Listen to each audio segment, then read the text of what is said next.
شب برات آ رہی ہے، آؤ اللہ سے صلح کر لو۔ میں جلدی جلدی بات مکمل کرنے لگا ہوں، تو یاد رکھنا جن کی بخشش نہیں ہوتی شب برات میں، نمبر ایک جو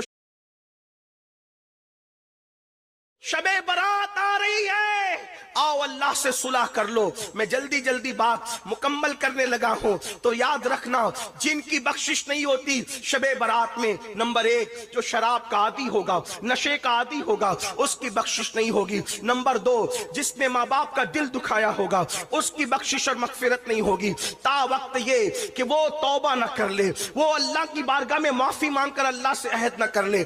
اس لیے جو ماں باپ کی نافرمانی کرے گا شب برات میں اس کی مغفرت نہیں ہوتی۔ آپ تو پورا چارٹ لے کر بیٹھے، صلاۃ التسبیح پڑھ لی ہے، کلمہ شریف پڑھ لیا ہے، درود شریف پڑھ لیا، جو پڑھتے ان کی بات کرتا ہوں۔ آج تو میری قوم پڑھتی بھی نہیں۔ شب برات کا مطلب پٹاخے پھوڑنا، شب برات کا مطلب رات بھر جاگنا۔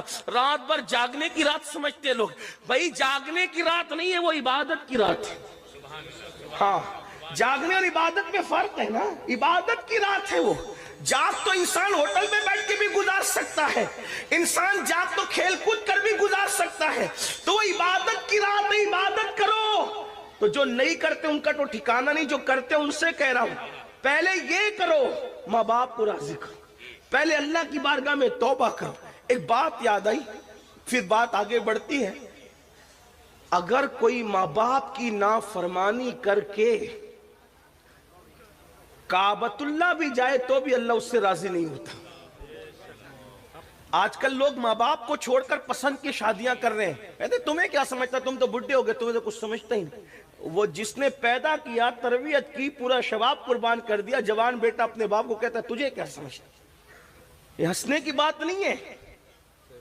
مجھے بہت تکلیف ہوتی ہے جب میری قوم اصلاح کی بات سن کر کے ہنستی ہے۔ اس کا مطلب انہیں یہ خیال ہے کہ انہوں نے دل پہ لینا ہی نہیں ہے۔ یہ ہنسنے کی بات نہیں ہے، یہ احتساب اور رونے کا مقام ہے کہ اگر ماں باپ کو چھوڑ کر کعبۃ اللہ جاؤ تو بھی اللہ نہ ملے اور اللہ ناراض ہو۔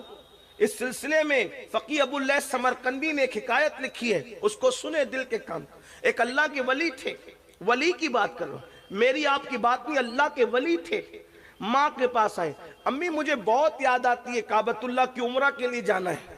ماں نے کہا بیٹا تو میرا اکلوتا بیٹا ہے، تو عمرہ کے لیے جائے گا تو میری خدمت کون کرے گا؟ نہیں جانا، نہیں جانا عمرہ کے لیے۔ انہوں نے سوچا امی تو امی ہے، کہہ رہی نہیں جانا ہوں، عمرہ کے لیے تو جا رہا ہوں، کعبۃ اللہ تو جا رہا ہوں، طواف کے لیے تو جا رہا ہوں،